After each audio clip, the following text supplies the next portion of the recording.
In this vast universe, you always feel insecure and poor. Your friends mock you, but deep down you tell yourself, "Oh, I am really poor." And then, you start thinking that maybe being poor is something God decided for you from the moment you were born, as a way to train you. But don't worry, because even God sometimes has to make room for humor, right?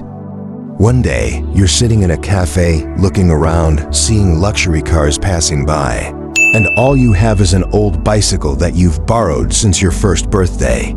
You start thinking, God must be testing me, but Lord, I beg for a little challenge that's more charming, like an old iPhone. I'd be happy with that.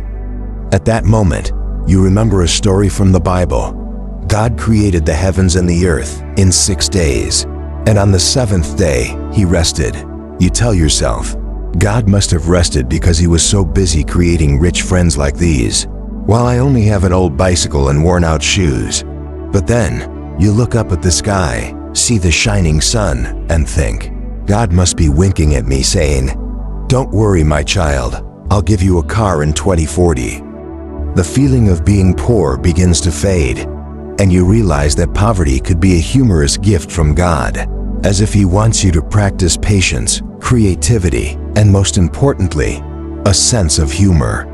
Lord, if I stay poor like this, at least I'll become an expert in finding funny jokes about poverty. But I wouldn't mind having a car either." And from that moment on, you learn to live happily, even though poverty remains a part of your life.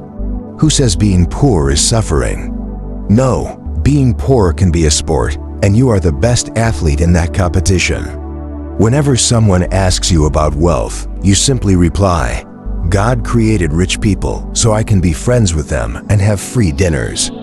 As for me, I'm rich in joy and humor.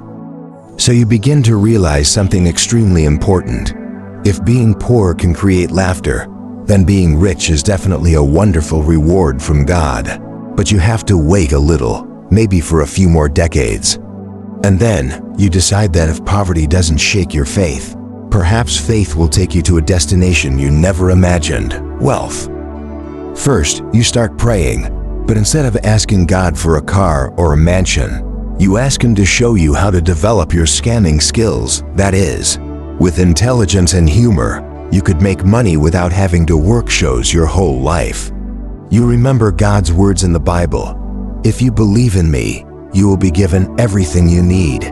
You think, need? Lord, I need a Mercedes-Benz, not just dinner tonight.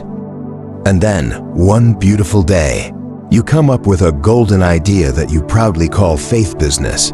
The idea is simple. You start a course called How to Become Rich by Trusting in God and Betting on Your Luck. Actually, all you need to do is say things like, God said that those who have faith will never lack. So if you invest in buying lottery tickets, God will not let you lose. The first time you put this course online, no one signs up. But you don't give up. You keep posting, telling funny stories about lucky people who have faith. And you tell yourself, God will surely tell me to be patient. And don't forget to joke while waiting.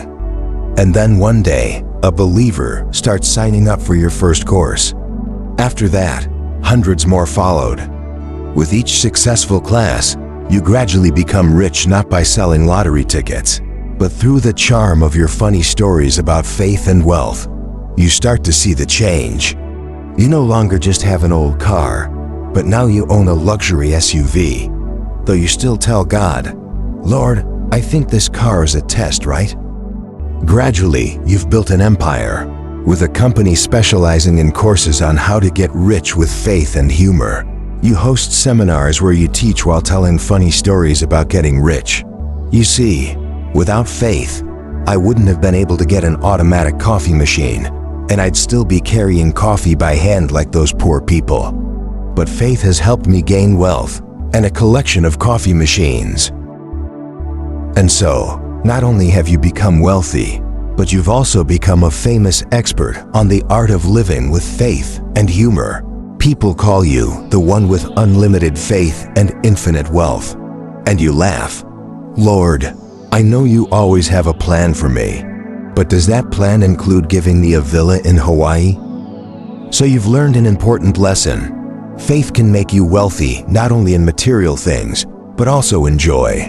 And sometimes, God really has a sense of humor that you have to discover and enjoy.